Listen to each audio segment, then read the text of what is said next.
Bienvenue dans les Voix des solutions. Parce que j'ai la chance de croiser des personnalités engagées pour un monde plus inclusif, j'ai souhaité partager ces rencontres avec vous dans cette série de podcasts.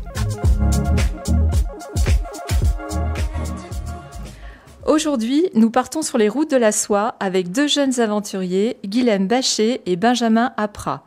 Ils ont parcouru 6000 km à vélo du Myanmar à l'Inde en passant par le Kyrgyzstan jusqu'à la mer Noire. C'est un défi sportif et c'est aussi une aventure sociale inédite. Aller à la rencontre de femmes et d'hommes qui bénéficient d'un microcrédit et voir concrètement à quoi il sert et si c'est une solution contre la pauvreté. Et pas n'importe comment, à vélo, pour être dans le temps long, celui qui permet de voir, d'écouter, de s'imprégner vraiment. Bonjour Guilhem et Benjamin. Bonjour Véronique. Bonjour Véronique. Je suis particulièrement heureuse de vous accueillir au micro des Voix des solutions. Et vous êtes copains depuis le CM2 et à 23 ans, alors que vous poursuivez tous les deux des études brillantes, vous mettez tout en pause pour vous lancer dans cette incroyable aventure. Alors je commencerai par vous demander tout de suite comment est née cette idée de parcourir 6000 km à vélo sur les routes du microcrédit. C'est né de l'envie un peu folle de bien simplement prendre un temps de recul, un temps de respiration entre notre année de master et l'entrée dans la vie professionnelle. Et donc c'est parti de là. Et il se trouve que le vélo, c'est un point commun qui nous attirait tous les deux de voyager à vélo. Et étonnamment, on s'est retrouvés là-dessus. Et partant de là, plus l'idée de la microfinance dont Guilhem avait entendu parler pendant ses cours à Sciences Po, on a combiné les deux idées pour organiser le voyage. Ouais, et pour être honnête, c'est un peu né de bric et de broc, si vous me passiez l'expression, dans la mesure où on avait cette envie de faire une pause. À partir de là, on a commencé à en parler avec Benjamin, on trouvait que le vélo, c'était une super idée. On a souvent appelé ce voyage au début le truc à vélo parce qu'on ne savait pas exactement quelle direction ça allait prendre. On ne savait même pas si on allait vraiment faire du vélo. Et comme on avait ce thème de la microfinance, en tout cas qu'on nous avait parlé, qui était absolument magnifique, de dire qu'avec, je sais pas, 20-30 $, on peut potentiellement sortir de la pauvreté via des prêts. On a un peu combiné et au fur et à mesure qu'on a rencontré des gens, que ce soit des gens dans la microfinance, des gens qui ont déjà voyagé, ça a pris forme, quoi. Et quand vous en avez parlé autour de vous, on vous a dit quoi? On vous a dit vous êtes fous? Ouais. Quelle drôle d'idée, Quelle drôle d'idée. J'ai jamais entendu quelqu'un qui fait ça. Pourquoi vous le faites à vélo? Faites-le au moins en bus, prenez des casques, hors de question que vous fassiez ça. Pourquoi vous faites pas juste des stages comme tout le monde? Cette épopée, en fait, moi je l'ai découverte aussi par le documentaire que vous avez fait, un documentaire de 52 minutes, et vous l'avez nommé Au bout de soi, SOIE. Ce qui veut dire que, en fait, votre itinéraire, c'est évidemment sur les routes de la soie, on l'a vu, mais c'est aussi une expérience incroyable de vie que vous avez vécue. Et moi, j'aimerais bien que vous nous partagiez finalement les rencontres, les étapes qui vous ont marqué, les souvenirs que vous avez encore aujourd'hui de cette épopée assez unique sur les routes de la soie. Bah, les plus belles rencontres, je pense que c'était vraiment les plus frappantes, c'était au début, le premier jour à vélo. Donc on a atterri à Rangoon. On a d'abord été accueillis par l'institution de microfinance sur place, Suntote Twin, qui nous a hébergés pendant 2 semaines. Donc on a tout de suite été immergés avec des micro-entrepreneurs. Mais ça, c'était encore un petit peu organisé. La vraie partie bric et broc, comme dit Guilhem, ça a commencé le premier soir à vélo, où en fait, on était vraiment face à où est-ce qu'on dort, dans quel village on arrive, et à la rencontre des gens de manière complètement aléatoire. Et dès le premier soir, on a eu la chance d'être accueillis par un monsieur qu'on a appelé le roi de... Ah, j'ai oublié le nom de la ville. Qui avait l'air d'être la personne la plus riche de cette ville, qui nous a accueillis fièrement dans sa maison. Et on a tout de suite été frappé par la capacité d'accueil des Birmans qui résonnait avec ce qu'on avait pu voir des micro-entrepreneurs qui étaient super heureux et fiers de nous accueillir à chaque fois chez eux. C'est vrai qu'une des spécificités du voyage à vélo, c'est qu'on n'a pas du tout prévu qui on va rencontrer, quoi. Et ça passe des gens qui nous font un high five sur la route, à des gens, on se retrouve chez eux, soit ils nous indiquent un autre endroit, soit ils nous invitent. Il y a tous les voisins qui arrivent juste après, ou alors on crève et on a du mal à réparer le vélo et il y a des bergers kirghizes qui se moquent de nous, mais en même temps qui nous accueillent. Donc il y a énormément de rencontres. C'est difficile d'en récupérer quelques-unes.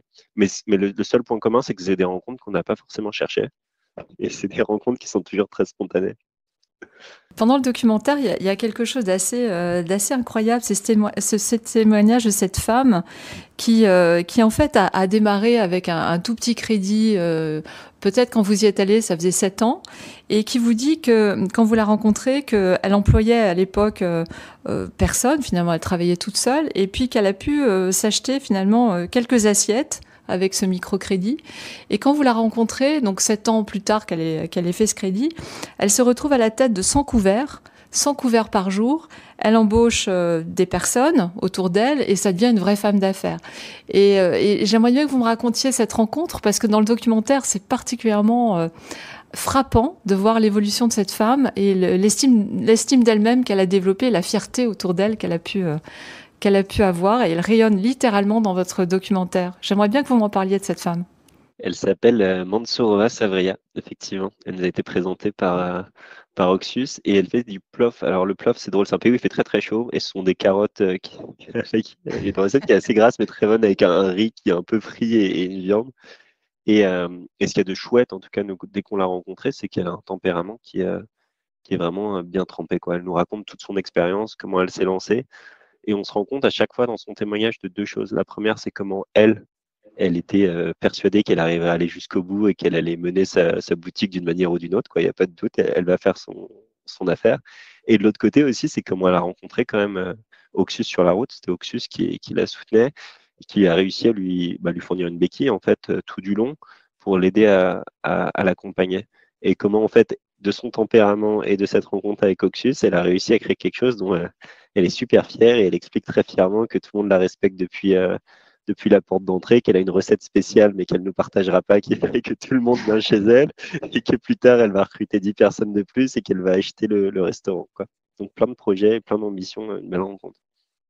Moi, j'aime beaucoup. C'est vrai que le témoignage de Mansourova, il est marquant. En plus, il résonne avec celui d'une autre restauratrice qu'on voit au début du documentaire, Toué en Birmanie, qui elle aussi a un restaurant dans la périphérie de Rangoon. Et je trouve que les deux mises en perspective, on a vraiment la même énergie, la même envie de grandeur et d'aller très loin et de se développer. Et c'est vraiment des valeurs qu'on retrouve dans beaucoup de rencontres qu'on a faites. Et c'est beau de les avoir plusieurs fois dans le documentaire. Oui, parce qu'on se rend compte qu'en fait, le microcrédit, souvent, ça rayonne un peu tout autour. C'est non seulement pour la micro-entrepreneuse qui emprunte et qui se lance, mais aussi pour sa famille, pour sa communauté. Donc, on voit bien tout l'écosystème qui se met en marche autour d'elle. Ça, vous avez pu le constater quand vous étiez sur les routes? Moi, c'est quelque chose qui m'a beaucoup marqué au Bangladesh quand on interviewait les gens. Ça veut dire que d'un coup, on interviewait une personne. Et ce qui était drôle, c'est 2 réactions. C'est d'une part tous les gens autour qui venaient voir, waouh, il y a beaucoup de caméras dans le village, qu'est-ce qui se passe, comment ça se développe, etc. Et d'autre part, c'était la personne qui témoigne en fait de ce qui s'est passé, de ce qu'il a réussi à développer professionnellement et qui a un sourire magnifique, quoi, qui rayonne vraiment parce qu'il se rend compte qu'il y a, je sais pas, il y a très vite 50 ou 100 personnes derrière la caméra et on se rend compte effectivement quelque chose qu'on oublie, c'est que on se réalise beaucoup par le travail quand même. En tout cas, il y a beaucoup de pression extérieure qui est liée au travail. Et le fait de réussir, ça permet non seulement d'enrichir la communauté, mais aussi d'enrichir la personne et ça crée un cercle vertueux qui est assez joli à voir. Ouais, c'est rarement des réussites solitaires. Il y a soit ils ont pu développer et avoir des employés, comme dans le restaurant à Plof que vous mentionniez, ou alors c'est pas une personne dans un village qui a emprunté, c'est tout un groupe de personnes qui ont pu développer ensemble leurs activités et donc elles ont gagné chacune leur fierté de réussir, mais en plus c'est une réussite qu'elles ont faite en groupe, ce qui du coup il y a du partage là-dedans aussi. Et finalement, vous étiez parti pour voir concrètement ce qui se passe avec la microfinance, si c'est utile et quel rôle ça joue concrètement. Là, vous en tirez quoi comme enseignement? Est-ce que c'est une solution contre la pauvreté? Vous en dites quoi aujourd'hui? Non, ce qui m'a beaucoup frappé, c'était à quel point c'était un investissement sur le temps long, vous l'avez dit, et comment pour tirer de la fierté d'un projet, ça prend du temps. Il faut aussi bien à l'échelle du projet du professeur Younous qui, au départ, a testé localement sur quelques femmes et il se trouve que ça a marché et ça a pris une ampleur énorme, mais aussi du point de vue du micro-entrepreneur qui, la première fois, va emprunter peut-être $50, $100 et au fur et à mesure que son activité se développe, va réemprunter de plus en plus pour se développer. Et donc ce temps long, presque ce temps lent qui s'accompagne avec un accompagnement assez fort. Au-delà de l'aspect financier de la microfinance, c'est évidemment tout un accompagnement sur sur l'hygiène financière, sur comment gérer ses dépenses et comment penser demain avec ses investissements. Et je pense que c'est quelque chose que j'ai pas mal traduit même dans le temps que moi je consacre à différentes activités. C'est quelque chose qui peut résonner avec moi aujourd'hui, c'est une première pierre qu'on pose sur un projet, mais l'objectif et ce dont on va tirer de la fierté, c'est quelque chose de plus long terme. Et j'ai quelques exemples de ces micro-entrepreneurs dont on a parlé qui résonnent. Ouais. Je suis assez d'accord avec ce que vient de dire Benjamin. Moi, je pense qu'avant de partir, j'avais un peu cette idée qui était super conceptuelle, de dire c'est super, c'est une solution qui va marcher pour tout le monde, il faut qu'on aille voir, mais c'est génial. Mais conceptuellement, ça me plaisait énormément. Et en fait, pendant le voyage, ce qui était intéressant, au-delà de la conclusion, c'était plus le process. Moi, ce qui m'a vraiment passionné, c'est dans le témoignage des gens, de voir le process à travers lequel des individus sont soutenus pour réussir professionnellement, lancer leur business et sortir de la pauvreté dans la mesure où ils arrivent à être autonomes, en fait. Ils arrivent à être autonomes, ils sont soutenus pour être autonomes et ils arrivent à faire rayonner leur communauté. Et en fait, c'est parti d'une approche, en tout cas qui, personnellement, de base, était vraiment conceptuellement fascinante, à une évolution de toutes les personnalités, mais vraiment de toutes les individualités qui ont été accompagnées, qui leur permettent de rayonner auprès de leur communauté et qui permettent du coup de sortir de la pauvreté de cette manière-là parce qu'elles prennent vraiment pleinement possession de ce qu'elles peuvent faire, tout simplement parce qu'on leur donne l'opportunité qu'elles n'avaient pas forcément eu avant. Et du coup, ça permet de voir sur un temps long, pour reprendre les mots de Benjamin, comment en accompagnant de la bonne manière certaines personnes, on peut les aider à exploiter plus de potentiel en fait, qui est le leur à la base. Mais c'était vraiment ça qui était intéressant. J'ai envie de vous parler de vous un peu. Et ce voyage, vous l'avez entrepris il y a 7 ans maintenant. Et vous êtes rentré un peu maintenant dans vos vies professionnelles. Qu'est-ce que ça vous a apporté? Qu'est-ce que vous en gardez aujourd'hui? Comment ça vous accompagne en fait? Allez, je me lance sur le thème de l'accompagnement des personnes. Donc moi maintenant je suis enseignant, je suis prof dans l'enseignement supérieur et donc au-delà de la classe où je vais délivrer mon cours, en l'occurrence des cours de maths en majorité, je me vois vraiment comme quelqu'un j'ai la volonté d'accompagner les étudiants dans leurs projets, dans leur orientation, dans leur façon de raisonner et de penser leur approche intellectuelle et aussi pratique. Et donc ça, c'est quelque chose que j'ai découvert, je pense, pendant le voyage, que en fait, le cours de maths, ça peut être une excuse, tout comme la microfinance, ça peut être une excuse pour en fait accompagner de manière beaucoup plus large. Il faut une porte d'entrée, ça peut être la microfinance, mais une fois que le dialogue est établi, on peut faire vraiment beaucoup plus. Donc ça, c'est un premier truc, je dirais. Et une deuxième chose, c'est, je pense que j'ai revu complètement ma définition du mot ambition, parce que j'avais un peu mon modèle de voilà, on fait des grandes études et après il faut réussir professionnellement. Et en fait, les micro-entrepreneurs, moi je les ai trouvés extraordinaires par leur force, leur résilience et la fierté qu'ils transmettaient encore une fois sur leur projet. Et donc je pense que depuis, je m'autorise un peu plus à en fait avoir des ambitions un peu plus quotidiennes ou simplement des trucs du niveau aller faire mon footing ou aller faire mon yoga. C'est quelque chose dont j'ose un peu plus être fier que avant ce voyage. C'est quoi? C'est le goût le goût de la simplicité, de l'accession finalement à un bonheur plus simple. Je ne sais pas comment le qualifier, à vrai dire. Parce que j'entends beaucoup de sérénité dans ce que tu dis. Il y a peut-être un certain goût de la simplicité. Ça, il paraît qu'en effet, je l'ai dégagé de ce voyage.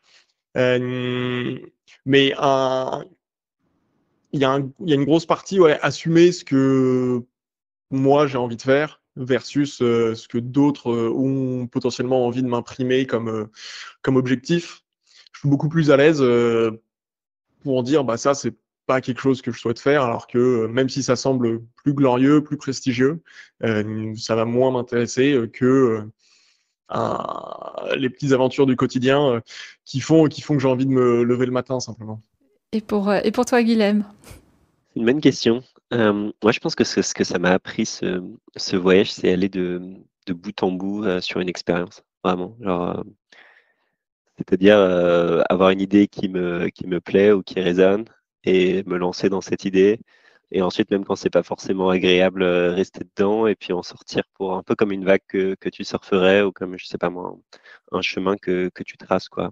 Et pas avoir peur que cette expérience soit pas exactement celle des autres. C'est la première chose. Et du coup, après coup, ça m'a poussé, moi, à travailler un peu dans des programmes de recyclage en Indonésie, pour monter des programmes de recyclage, ensuite à lancer une entreprise qui développe des alternatives au plastique, mais en se disant peut-être à partir plus à l'aventure. C'est une chose qui m'a beaucoup plu dans cette expérience, c'est se dire on ne sait pas trop comment ça va finir, mais sur le papier c'est une bonne idée et on va faire confiance que ça va bien se réaliser. Et bien se réaliser, ça ne veut pas dire grand-chose en fait. Donc c'est juste quelle expérience en fait je me réserve et quelle expérience j'ai envie de vivre dans le futur d'un point de vue très égoïste. Encore une fois, j'en suis conscient. Et la deuxième chose que ça m'a appris, c'est comment, à travers ces expériences, indépendamment du résultat, juste se concentrer sur les chouettes moments humains qu'on peut vivre. Typiquement, je pense que pour nous, le plus chouette par rapport à ce voyage en vélo, c'est pas tellement les résultats de combien d'argent on a pu reverser à des entrepreneurs ou combien de kilomètres à vélo on a parcouru. Enfin, nous, c'était une obsession le nombre de kilomètres parcourus, mais en fait, ça sert à rien. C'est vraiment les souvenirs qu'on garde à la fin. C'est les moments qu'on a passés avec le berger kirghize qui se moquait de nous pour le vélo, les gens qui nous ont accueillis chez eux. Et je trouve qu'en compilant les deux, ça permet de se créer des expériences pour la suite qui sont super riches parce qu'on se jette un peu dans l'inconnu sur des choses qu'on maîtrise pas trop. Et en plus, on essaie d'en profiter un maximum juste en profitant de moments dans l'expérience qui sont assez chouettes. Donc ça, c'est quelque chose en tout cas qui pour moi est important et qui se peaufine. Je trouve que ça prend beaucoup de temps à peaufiner pour être très serein dans les autres expériences. En tout cas, moi j'ai eu beaucoup de plaisir à échanger avec vous aujourd'hui. Ce que je peux vraiment conseiller à tous, c'est d'aller regarder votre documentaire. On peut le visionner sur YouTube, c'est un vrai moment de bonheur. Vous galérez souvent, mais en même temps, vous rayonnez énormément dans ce documentaire et surtout, il y a énormément de joie et d'espoir qui s'en dégagent. Donc pour ça, je voudrais vraiment vous en remercier parce que c'est un réel bonheur à visionner. Donc allez-y, sans modération. Et puis avant de nous quitter, j'aimerais vous citer tous les deux parce que vous dites quelque chose d'assez fort dans ce reportage. Vous dites « Le microcrédit ne va pas changer le monde, mais pour ceux qui en bénéficient, le monde a changé. » Et pour tout ça, je voudrais vraiment, sincèrement, vous en remercier. À bientôt à tous les deux. Merci à bientôt, beaucoup. Merci. À bientôt. Merci pour votre écoute. Retrouvez Les Voix des Solutions sur toutes les plateformes de streaming. Je vous dis à bientôt. Prenez soin de vous.